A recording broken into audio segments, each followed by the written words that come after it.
Now, very important moment.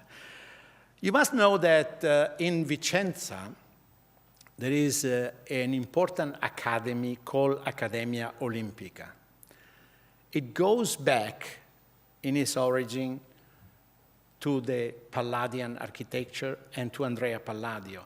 And the whole 500 years of history are full of accomplishment and achievements. Among these things, distinguished members of the different classes have developed fantastic things. One of the things, believe it or not, I'm sorry, Americans, but it was an Italian who invented the microchip. So the keynote speaker of this evening is an Italian physicist, inventor, and entrepreneur, widely known for designing the first commercial microprocessor.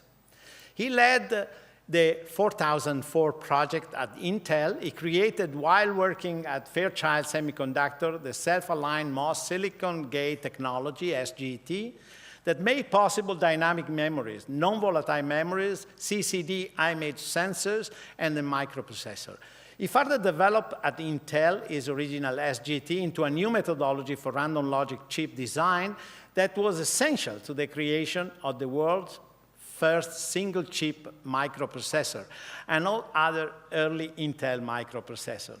He was co-founder of Zilog, the first company solely dedicated to microprocessors. He also co-founded and he was CEO of the Sagnet Technologies and Synaptics. In 2010, he received the National Medal of Technology and Innovation, the highest honor in the United States confers to achievement related to technological progress. In 2011, he created a foundation to support the scientific study on consciousness at US universities. And in 2015, the foundation helped to establish a $1 million endowment for a chair in the physics of information at UC Santa Cruz to promote the study of fundamental questions at the interface of physics and related fields, including mathematics, complex systems, biophysics, and cognitive science, with a unifying team of information in physics. I have to add one thing to this CV. He is the son of my professor of philosophy, one of the most knowledgeable person I have ever met in my life. So he will present a lecture on computers, robotics, and artificial intelligence in healthcare, a revolution underway. We welcome Federico Faggin, our keynote speaker.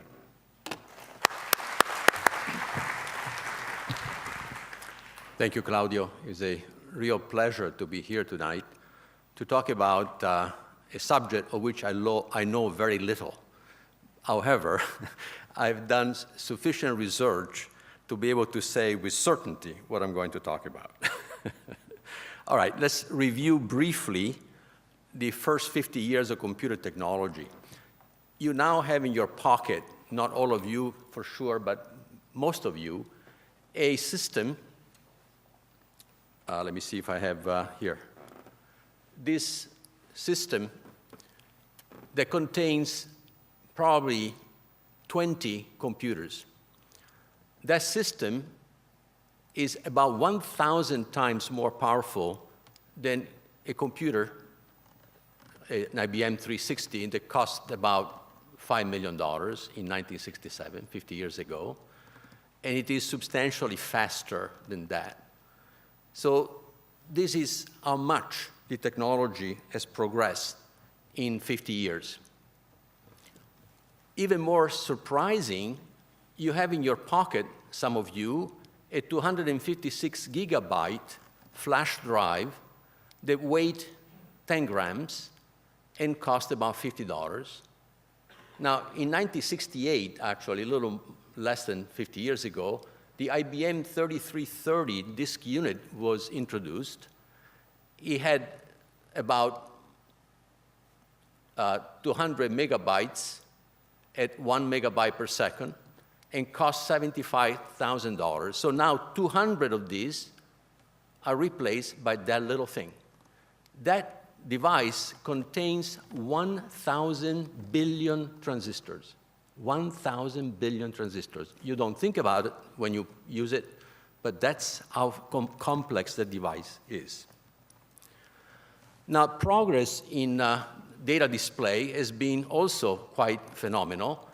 50 years ago, you had 80 kilopixel for $400, was analog, black and white display.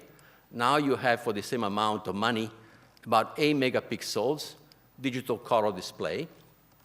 And this device, of course, is like a very large chip. It is made exactly with the same technology that little chips are made, but with geometries that are quite a bit larger. In video camera, the progress has been even more astounding because we got rid of film. The Kodak M2 Super 8 video camera was introduced exactly in 1967.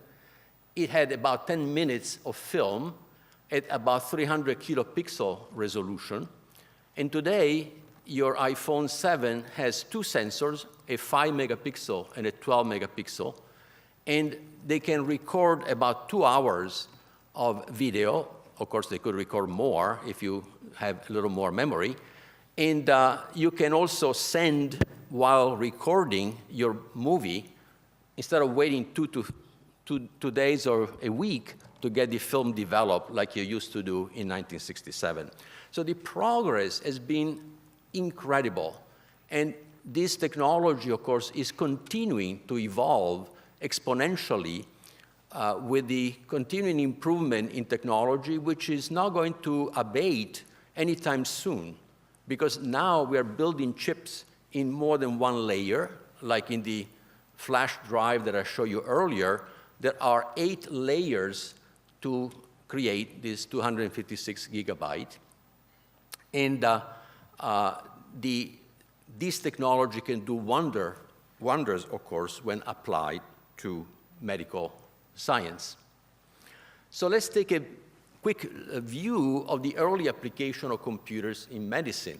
Of course, initially, they were just about the same applications that were used for which computers were invented: administration, accounting, finance, inventory, and so on, the organization, storage, and access of information, like patient general and medical records, et cetera, insurance paperwork, diagnostic support, and then to do some science, like population science, death rates, lifespan expectancy, epidemics, and so on.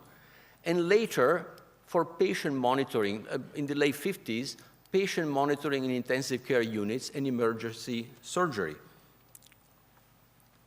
It wasn't until the invention of the microprocessor, however, that computers appear everywhere, because now the size, the cost, and the power of those devices could allow them to be used as components as part of a larger system, where initially a computer was a product in itself. Now a computer became a component of other products. In other words, the computer disappeared, it was embedded in the product, and the products became intelligent, flexible, and low cost. In medicine, microprocessors were first embedded in diagnostic and laboratory equipment. I still remember that an automated blood analyzer, they used the 4004, the chip that Professor Ronco showed earlier, the first microprocessor, was a company in Denmark that developed that automatic blood analyzer. Also, microprocessors were used to improve existing equipments like X-ray machine, ECG, EEG, defibrillators, and so on. But most importantly, to empower new applications where you needed a small computer in order to do sophisticated computation as required in PET, MRI, functional MRI, TMS, MEG, surgical robots, and so on. Finally, personal application came next with pacemakers, hearing aids, and prosthetics. And today we have personal application using your iPhone. Our time is the age of internet. Now we can do rapid data search for every type of data, be it text, images, sounds, and video, and for every purpose, like educational, research, diagnostics, and so on. Most importantly, internet allows real-time collaborations and teamwork through video conferencing and telepresence, and this is very important, particularly for medicine. and I'm sure that many of you use these facilities. New integrated and interactive databases for education and training have been developed. And for example, Voxelman, which was an initiative started at University of Hamburg, and the Virtual Physiological Human, a US initiative. Simple and low-cost monitoring equipment added to intelligent phones have the potential to transform medical care to assisted self-help, will reduce hospital visits and improve health. This is a major trend that I believe will gain momentum as time goes by. Telemedicine is a major new area of development that relies on the telecom infrastructure to bring healthcare to distant locations. For example, in the countryside where there isn't much care. For example, telediagnostics based on local low-cost instruments and video connections, or telesurgery via remotely controlled robots with haptic feedback. This is an example of a personal 1 and 6 lead ECG for home monitoring. It does it in 30 seconds, and the ECG is professional grade. iMatrix is a company in Silicon Valley, a startup company, and has developed this product for preventive, post-operative, and routine diagnosis. The image can be transmitted for remote monitoring, and it can also turn into a 12-lead ECG for second-level analysis. It is being used now in India, in rural parts of India, where there is no doctor, and using a cell phone, the ECG image is transferred for a doctor opinion in case it's necessary. And the screening cost per patient is about 50 cents to 70 cents per patient versus $10 to $15 with traditional methods. So this is an example of how low-cost instrument combined with telecommunications can provide improved medical care. This is also the age of robotics. Robotically assisted surgery can be minimally invasive, provide high precision independent of the surgeon's skills, although the surgeon, of course, needs to know what he's doing because he needs to assist the robot and plan the intervention. Reduce blood loss, less pain, and faster procedures.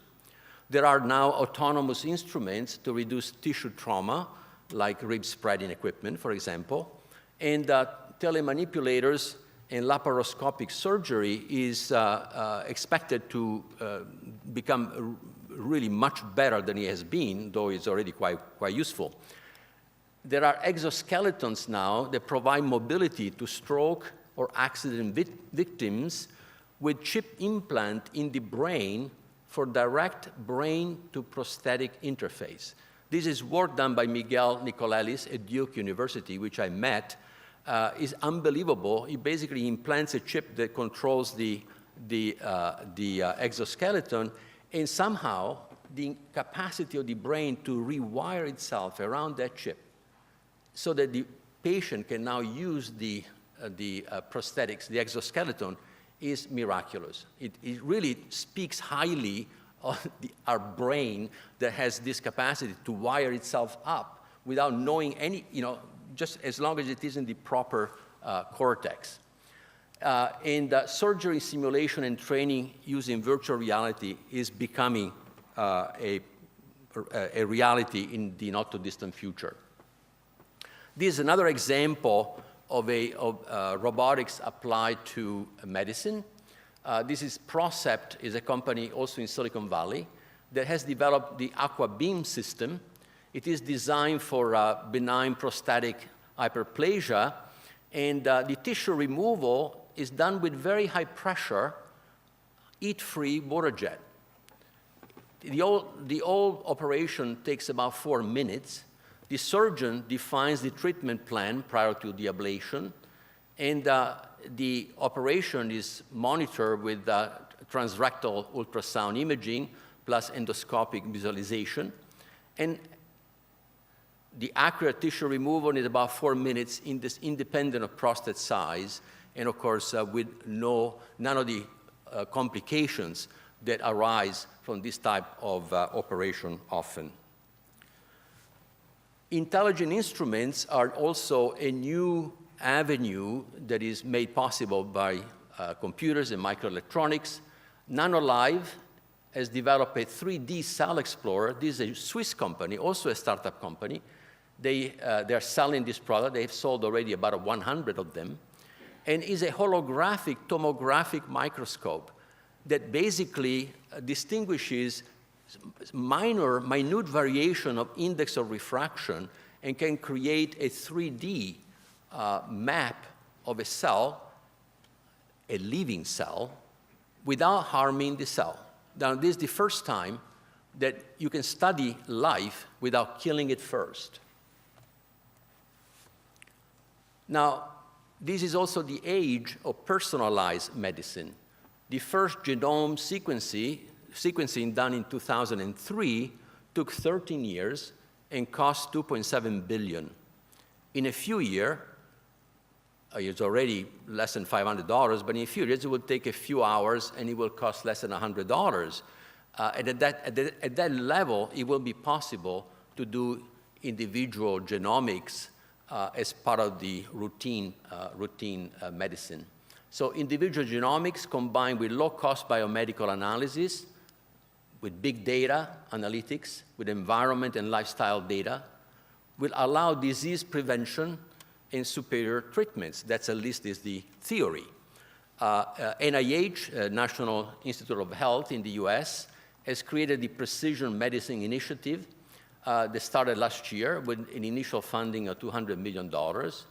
And the objective is to collect genomic, biological samples, and lifestyle information from more than 1 million volunteers with engaged participants, responsible data sharing, and privacy protection. And the idea is to create a network of US participating industry and universities around a first application, which is cancer treatment. The fallout that is expected is to advance pharmacogenomics, in other words, medications that are personalized, test the use of mobile devices in healthcare, and lay the foundation for precision medicine and many other diseases. This is also the age of virtual and augmented reality. Imagine having a 3D, three-dimensional virtual model of the body that can be visualized with holographic glasses, holographic lenses, and examined by moving and looking in all directions from the inside at different magnifications, and where the body organs are labeled, the organs are animated, and the organs can be selectively removed and put back in. So you're basically walking around this, this human body, and you can examine everything in 3 dimensions. And where you look, you see the proper organ. Imagine now to be able to do surgery with virtual reality surgery simulators, to learn and practice difficult intervention with visual, auditory, and haptic experience close to a real intervention. Imagine to be able to walk inside a protein at different magnifications, to visualize and thus understand its complex 3-dimensional structure, to learn how living organisms function, and to design better drugs, and so on.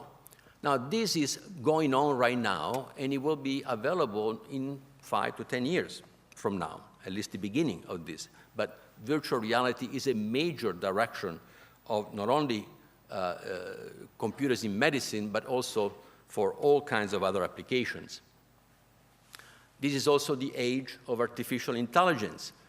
Imagine mining existing medical records for prevention, diagnostic, surgical, post-operative, and pharmacological purposes. There are many initiatives here doing this, among them Google DeepMind Health project, developing a cognitive assistant for improved clinical decisions and treatment plans. Again, many initiatives, one of them IBM Medical Sieve project. This is based on big data analytics and neural network learning. neural networks are structures that mimic the way the brain is known to process information, that allow learning without knowing any algorithm, basically simply sending data through the various neural networks so that the correlations between the data actually shapes the neural network in such a way that it learns the association between the label, which is given to the exemplars that are shown to the neural network, and the data that flows through the network. Precision medicine based on personalized genomics and other data. There is a company called Deep Genomics that is actually that wants to bring the first such precision medicine in the market. The creation of new drugs by expanding the supervised genetic algorithms that have been used successfully already for the creation of drugs, and essentially extending the supervised genetic algorithms with big data. However, my personal opinion is that artificial intelligence will, yes, eventually give us useful tools and perhaps even revolutionary ones, but is currently overpromising. AI in a sense has always been overpromising, mostly because they are underestimating the human comprehension, which is based on human consciousness. Computers are not conscious, they cannot comprehend, they simply translate a symbol in another symbol. We actually understand, and it is through this understanding that we arrive at decisions which are meaningful and proper. And computers don't have that capacity, and in my opinion, will never have. Let's take a look at some future developments and conclusions. So one of the big areas of inquiry in biology is computational biology, bioinformatics, and biological computation. Those are three different areas of inquiry. Computational biology means creating mathematical modeling and simulation of complex biological systems. Now, biological systems have been studied so far as essentially classical systems, using the biochemistry and the rules of biochemistry, or the rules derived by quantum physics, but in the quasi-classical mode. And there is a number of people, physicists now and biologists, that are beginning to question the model. They have created a new field called quantum biology, where biology is looked as, where a cell is looked as a quantum system. And they are beginning to find interesting properties. Protein folding is another problem that is so complex that no solution has been found yet. There are heuristic models, but there is no solution. Complete cell simulations, biological neural networks, and large portions of the brain could be simulated, and evolutionary biology model. Now, there is the computation required to do any one of these is enormous. The computers that we have, despite being, a trillion times more powerful than the ones that we had 50 years ago, are insufficient to do any one of these problems, solve these problems. So computation, we will never run out of problems that require more computation than the one that we have. Bioinformatics is computers used to store and process biological data, in this case, computational phylogenetics and statistical genomics, and population genetics. And finally, biological computations are computers built using biological principles. These are now studied in principle, and I don't believe they will become prevalent anytime soon, but in 40, 50 years from now, when the conventional methods of continuing Moore's law will run out of steam, we will probably start building computers using living structures. Key future technologies, 3D printing. 3D printing is a seminal invention which finds application everywhere. And of course, it finds many applications in medicine for prosthetics, tissue scaffolds, skin grafts, and so on. I was in Switzerland last week, and I saw a Eiffel Tower about 1 millimeter tall. It was printed with a 3D printer of new concept, a new design. And if you look this under a microscope, it appears like with the detail of a 1 meter Eiffel Tower. So it's unbelievable what is possible today. You can print, you will be able to print with that nano-scale precision. Parallel computers to simulate very complex systems, for example, to study how individuals and population of cells, animals and human beings behave under a variety of conditions. Just to do this, just to simulate a single cell, there isn't a computer large enough to do that today. So you can see immediately that to do this problem will probably require a billion computers. Now, of course, the big centers, the big computer centers have millions, literally millions of computers working in parallel. But these problems will require at least 1,000 times more. Quantum computers to simulate biological systems, as quantum systems are actually the only hope to be able to study biology using quantum principles. Software and architectures for secure data storage, plus data access, plus data visualization, plus data analytics of distributed and unstructured data. That's the essence of what big data. That's a big effort throughout the world today, and it will begin to bear fruit in the near future.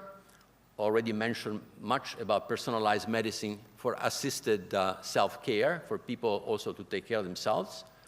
Robotics for supervised and assisted procedures and intelligent prosthetics. And finally, virtual reality system to improve psychological and mental health. I think that's an area that is being underserved, and it's time that we do something about that major area where there is much suffering. In conclusion, I think living organisms are open quantum information processing systems. We primarily study them as closed, classical biochemical systems. And quantum biology is a new discipline that will deepen our understanding of life by looking at living systems as they need to be looked at, as quantum systems. So this is a big area that will change the way we understand life. Computer technology has the potential to completely transform all aspects of the healthcare industry. However, the technology is available, but the vision, determination, and organizational skills to intelligently transform the healthcare industry are somewhat lacking. I mean, I look at the US. The US spends between 18 and 20% of GDP in healthcare. This is way over, I believe, any other nation. And why can we not apply this technology intelligently? It is such a big system to be able to do so, and I believe that we need to do much better here in vision, determination, and organizational skill. Doctors need to be more involved in the design of healthcare systems to provide the patient-oriented viewpoint that is often missing with the physicalist worldview of engineers and scientists that design machines. Medicine is about people, not technology. And properly used, computers will allow doctors to be more human and more empathic, enabling them to spend more quality time with their patients. However, my experience in the US is that the opposite has been happening. Now, we must not allow this trend to continue. Thank you very much.